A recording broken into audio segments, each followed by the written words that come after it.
Welcome to your Conscious Choices for Wellness podcast, hosted by B. Crutelli. This is a space for everyone to learn anything and everything related to healthy healing, including naturopathic medicine, music, dance, yoga, meditation, eco-fashion, mothering, and organic lifestyle choices. Topics for expanding universal consciousness. Come join me weekly as we delve in and begin this journey, sharing valuable content gathered over the past 3 decades, helping to support a healthier and more sustainable future for all.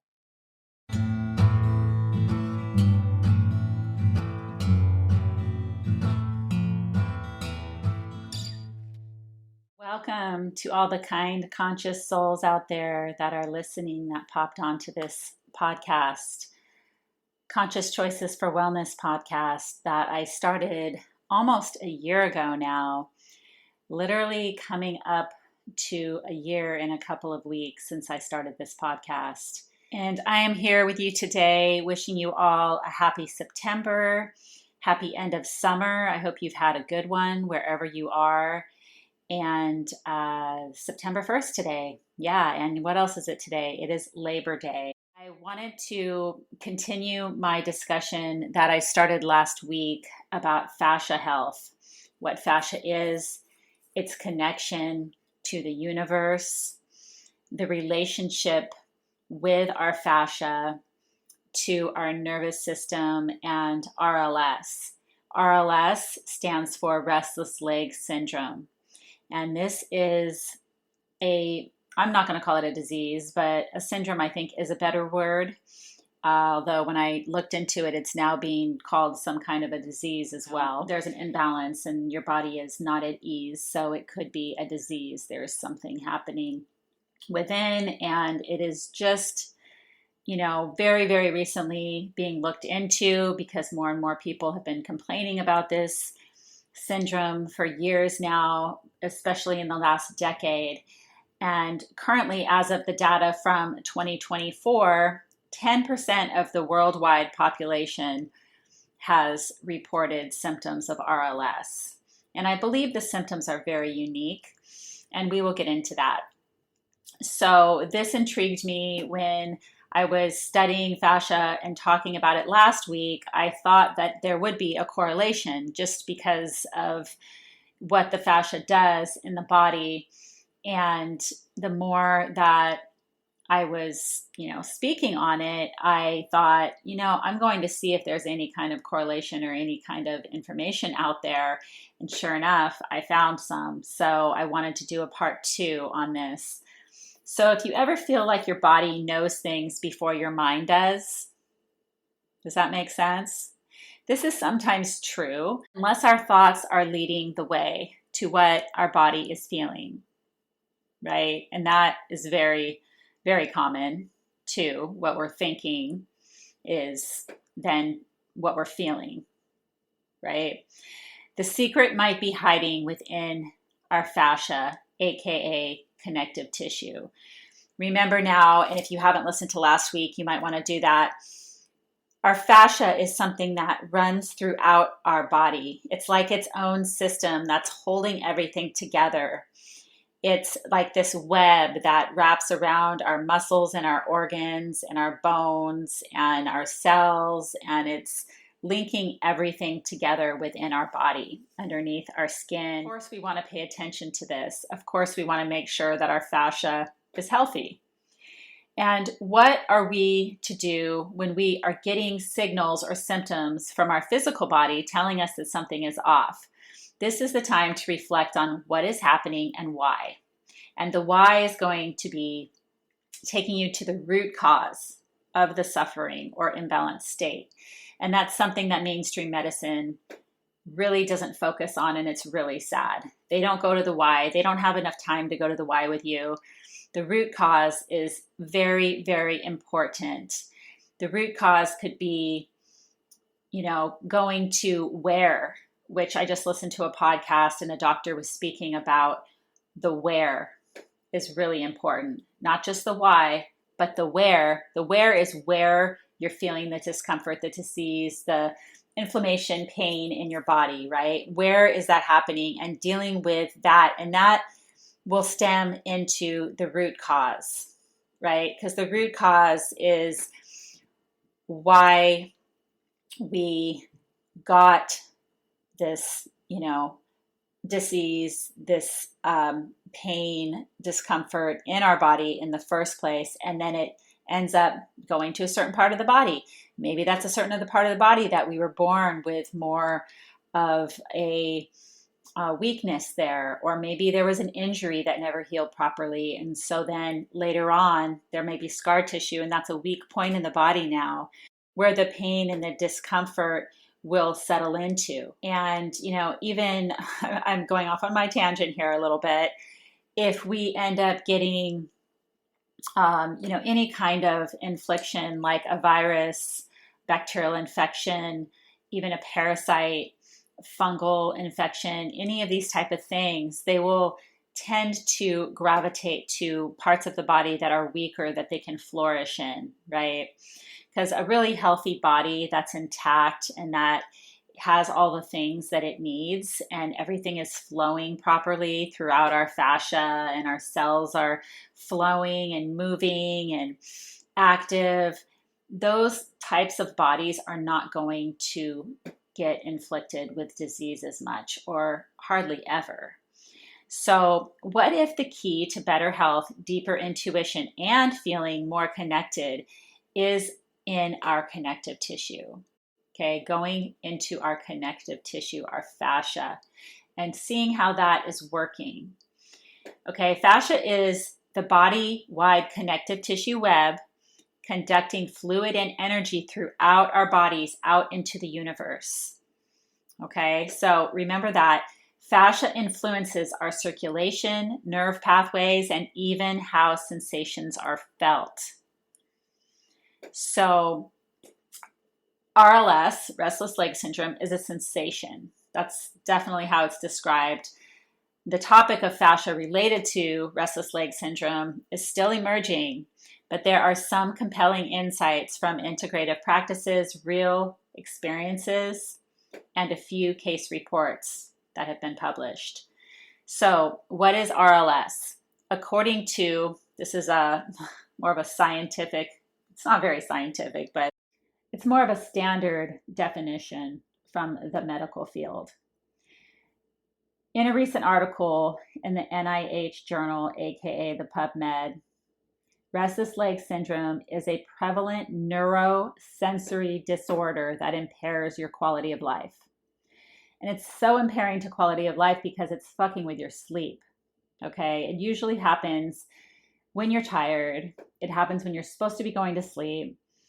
And it doesn't feel very good. And from what I can see, many are really struggling with this. Like, it can be really severe.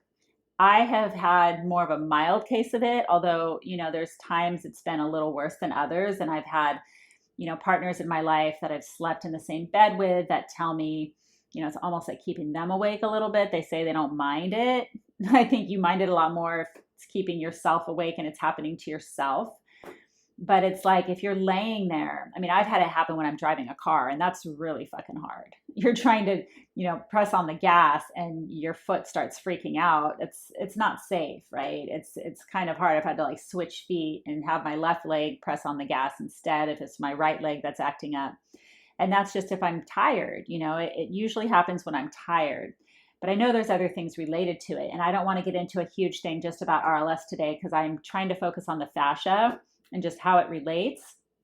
But, when you're going to sleep, if you're lying there, if you're somebody that doesn't know what this is, or you're just wondering what the hell I'm talking about, and, you're supposed to be relaxed and just dozing off to sleep, right? And your body's supposed to be feeling relaxed. Of course, if you're in pain, it's going to be harder to fall asleep. So hopefully you're not feeling any pain or any discomfort. It's easier just to fall asleep pretty quickly when you're tired enough, right? And instead, what happens is when you're experiencing this syndrome is one of your legs, although it might happen to some people at the same time, both of their legs will start kind of like twitching, and it's like this electrical like pulse is like shooting out through the bottom of your foot, and it makes it like spontaneously move. So it's like you don't even have control over it. It's just like moves all of a sudden. And it only lasts like maybe 30 seconds. This is for me. I'm speaking about myself. And then after that, it's done. And then about a minute later, maybe a minute and a half if you're lucky, another one comes up. So then it's like you're trying to go to sleep. Okay, you got like a minute, you're dozing off. And then all of a sudden, here it comes again. And it's a pattern that repeatedly happens. And then, at some point, everybody's different. It will gradually stop, right? Because it doesn't happen all night long. You wake up in the morning and it's still happening. So it's almost like when the body calms down enough, is relaxed enough, when it's in a deep sleep, where your body, does repair at that time too. And then it subsides. And, let me know if anybody out there is listening and like, no, it actually doesn't completely subside. If you know somebody where they wake up in the morning and they still have that happening, I think that's pretty rare. I'm pretty sure it subsides when you're sleeping and you wake up and you're fine. And then it might come back again that night when you're really tired and you're trying to go to sleep, or you're driving and trying to get home at 10 o'clock at night and you're tired, And I've had it start, driving down the freeway and I'm tired and I'm like, oh no, that's no fun at all. And it's really no fun at all. Anyways, it's not like a painful sensation. It's just an aggravating, annoying sensation that just comes back like every minute and a half, happens again pretty quickly, and then, subsides, comes back again. So how is fascia related to RLS? Well, tight fascia can compress our nerves or restrict blood flow. That makes perfect sense. Stress and trauma stored in our fascia can manifest as restless sensations. And movement, stretching, vibrations can free up stuck fascia. Legs feel calmer. Cited case report from done by a website that's focused on FSN therapy, which is a specialized acupuncture technique. I don't know if he was a physician, but I'll say that he was. Dr. Fu. It stimulates subcutaneous areas where nearby trigger points and tightened muscles lie. So it stands for Fu's subcutaneous needle therapy, and it's a type of acupuncture that has been cited to report. Many experience less symptoms with yoga, fascia rolling, postural correction. A community member on Health Unlocked shared their personal fascia focused routine, which was a yin yoga, including fascia rolling and massage, reporting a reduction in nightly RLS symptoms. And if you experience this syndrome or know someone who does, keep listening as I try to break down more what is happening and how to get relief. Okay, we're diving into this. And so fascia tightness may compress our nerves or block blood flow, creating RLS-like sensations. For someone who feels this, you might get this, right? It makes perfect sense to me. Like I stated in my last episode, I started experiencing restless leg in the evening during my last pregnancy forward. This was about 18 years ago. So consequently, what was really unusual, well, I don't know about unusual, but just pretty fascinating, is that the child that I was carrying, this pregnancy, my youngest daughter, who's age 17 now, she also experiences RLS to this day. And this is an effing mystery of sorts, if you ask me. I mean, they say that the older you are, the more common it is. It's more common in women. But I have a daughter who's had it since maybe birth, and it arose when I was pregnant with her. Over the last 18 years, I've dealt with this annoyance through compassion and self-love. These days, though, my nightly sensations have diminished and mostly vanished. Thank you, God. Thank you, thank you, thank you. That it is getting better. Um, I just think it takes time sometimes to work things out. I've done a lot of things to try to work on this. And also, something that just came to me was, wondering what the coincidence is with my daughter and her having it too, and me starting to experience it during pregnancy. I don't know if I should say this, but I'm going to go ahead. Her dad was exposed to Roundup. That is the Monsanto chemical with glyphosate that is highly toxic to anyone and the earth. It's a completely toxic chemical that should be banned everywhere, and it is banned in a lot of places, but not in our country, the US, unfortunately.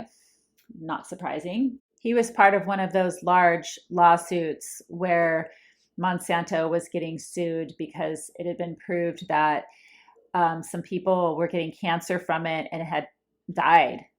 And so they got sued for millions of dollars. It might have even been more than that, like in the billions. I don't know, but it was a very large amount, and it didn't make them stop doing it, and it didn't take the product off the market though. It's freaking nuts. But yeah, he was part of that class action lawsuit years ago because he also had exposure, and he actually did get cancer. And I'm not sure if he ended up getting a settlement. He might have got a cut of it if he was able to prove, that he had used it. But yeah, I think that's interesting that, he was the father. She ended up having it, and I got it when I was pregnant with her. So I wonder if it has to do with glyphosate, because it seems like it could. It makes sense. But you know what? That's a whole nother discussion. So let's go into some things that can help. Practices like myofascial release, stretching, yoga, of course, connective tissue therapies have helped some. While holistic perspectives, improving posture, fascia mobility, and structural alignment also supports RLS relief. Personally, I've gotten great relief from paying attention to my magnesium levels and my exercise routine. I've also used cannabinoids. I've tried different cannabinoids and CBD. I remember, I think CBD would be more helpful, CBN for the onset of it, and helping any inflammation and going to sleep. And it did bring some relief. I did notice some, definitely had used it quite a bit for that when I was having it pretty bad, and did bring me relief. I would also give credit to consuming less sugar. That's including alcohol, meditation, yoga, breathing techniques, pranayamas, and mindset recognition support. Since these are activities I've been incorporating more in the past few years, and like I said, I am experiencing less of it. Obviously, circulation plays a key role, which makes perfect sense. When our body is experiencing a tingly feeling of any kind, there is stuck energy. Restless leg is literally like a shock or wave of tingles rushing down the leg, usually one leg, but then it may switch to the other. I definitely have noticed that it will, happen, say like a 10-minute period, and there'll be like 6 episodes during that 10-minute period. And then all of a sudden it'll switch to the other leg. I'm like, oh, now it's on this leg. And I just like, that's really fascinating too. It's like, okay, it's like the energy's really trying to move, right? It's really trying to get out. It's like, okay, I tried this side. Now I'm going to try this side. And then maybe it just gets released somehow. So let's go into more of a healing exploration together. here are some things that you could really do. And you could copy and paste this. Maybe I'll put this, well, if you go to my Substack, you can copy and paste this into your notes, and so you always have it. So a good self-practice would be trying gentle myofascial stretches, hip flexor releases, leg foam rolling, yoga poses like downward dog, and keep a conscious journal of your relief patterns. Also, not just downward dog, but I also want to add, doing forward bends, doing like half moon pose, like an extended mountain pose, just really stretching your fascia in all ways. And, extended child's pose. Yeah, all of these would be stretching, a lot in your arms, your sides, your legs, and your hips. Doing like threading the needle pose. That's really going to open your hip flexors. Exploring somatic or body work therapies. Consider professionals trained in myofascial release, Rolfing, or visceral manipulation, especially if posture or fascial tightness is evident. So if you have the money, you can go and, once a week, twice a week, and have some professional help. It's definitely going to help you. And then track and compare. Note if relief comes from stretching, body alignment, dietary changes, or fascia-specific work, which may offer insight tailored to your own system. Did you sleep better or fall asleep quicker? Just take note. Have like a little journal, and then you can tell what's working and what's not for you. And then discuss with others. Share these ideas with your healthcare provider or integrative therapist who can help blend these options safely with an existing plan. Spreading knowledge for deeper understanding, right? That's always good to do. That's, what I'm doing right now. So what is the goal?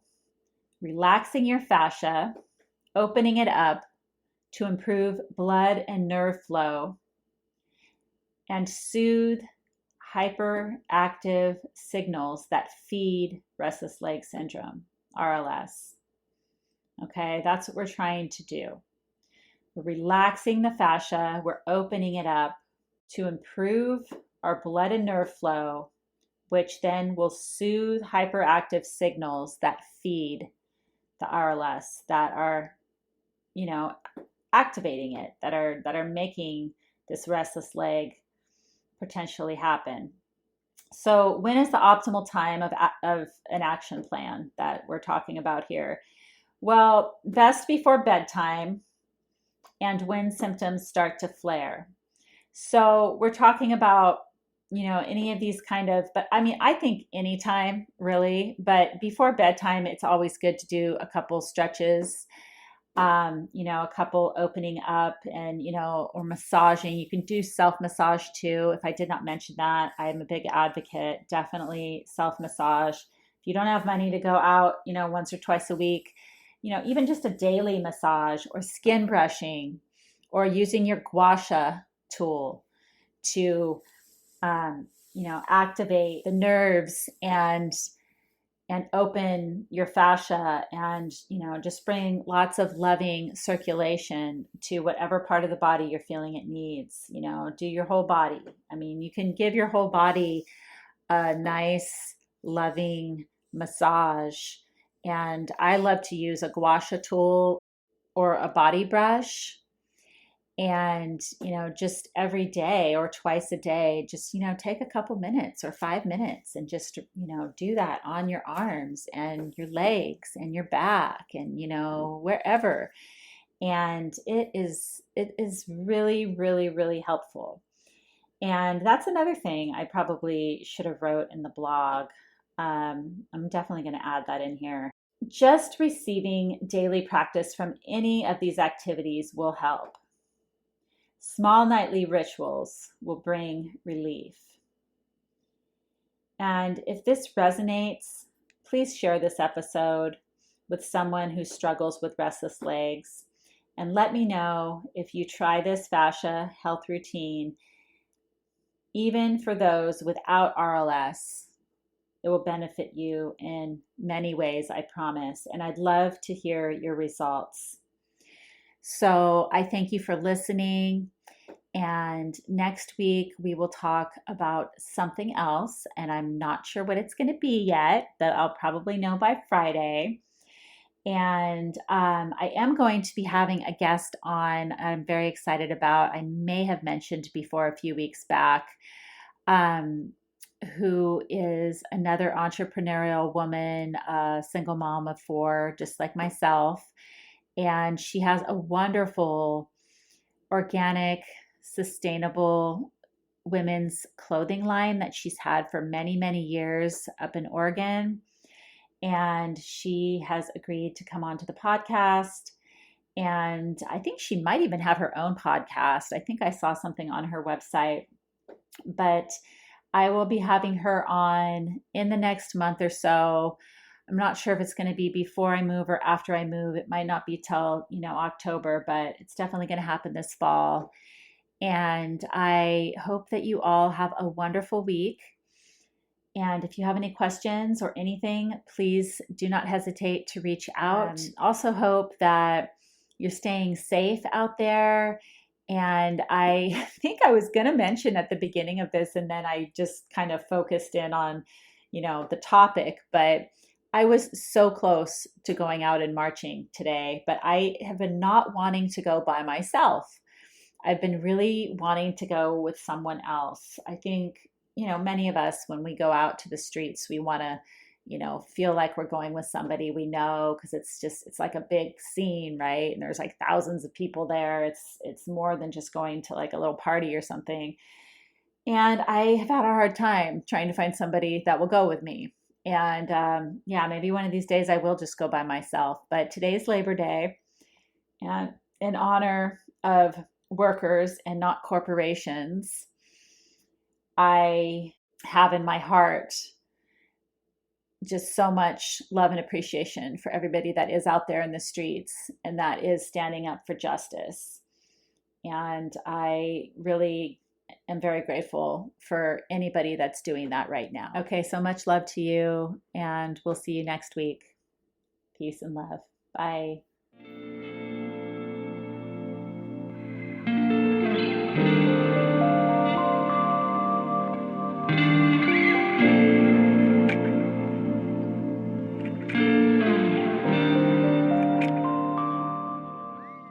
Thank you all so very much for listening today.